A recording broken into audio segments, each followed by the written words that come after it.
Breaking news. Putin's end of the world strategy remains effective.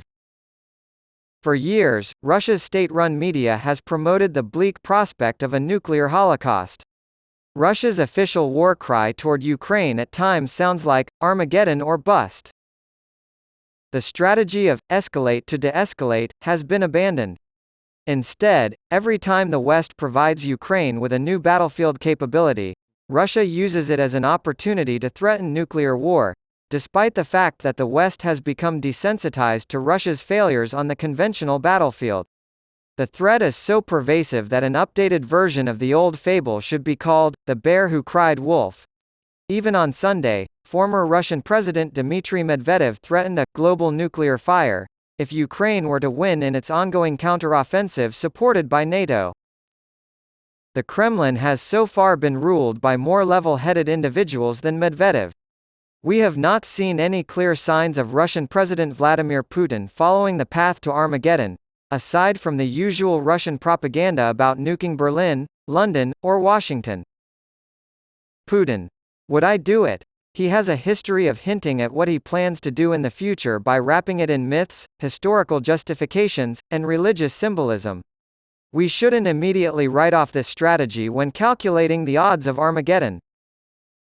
In 2016, he unveiled a statue of Saint Vladimir the Great, a Grand Prince of the Varangian dynasty who established the Kievan Rus proto-state in what is now modern-day Ukraine. The Kremlin tried to use a myth to justify its claim upon Ukraine by appropriating its history, that of Kievan Rus, which predates the first mention of Moscow as a small village by 265 years.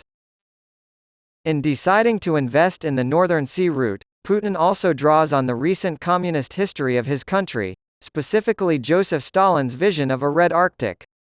Putin often uses the continuity of Russian history to rationalize his actions as if they were greater than himself.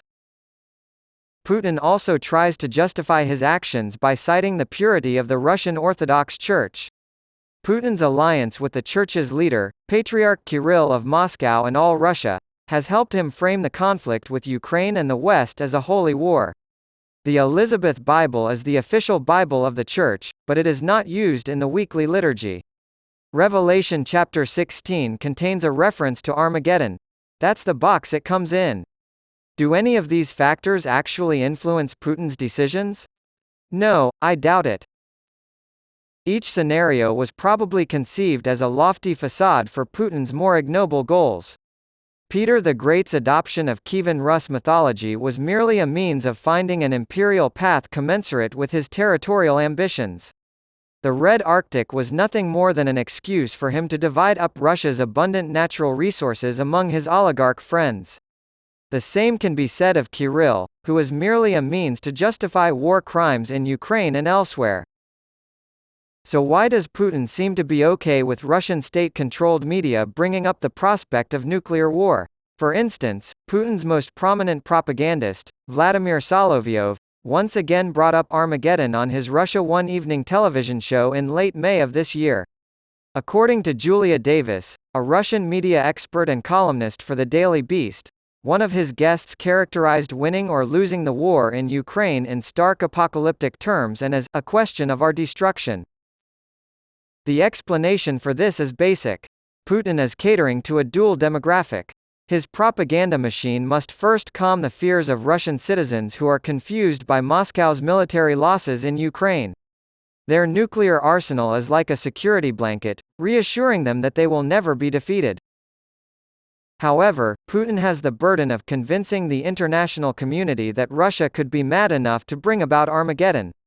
So we get Medvedev on Sunday and a never-ending stream of Mad Hatters on Russian state-controlled television and radio praising Armageddon as a last resort. The fearmongering also has a grassroots component, in the form of Russian disinformation on social media. The unspoken reality is that Russia cannot win if Putin uses nuclear weapons. For the West and for him, that would be the end of the line.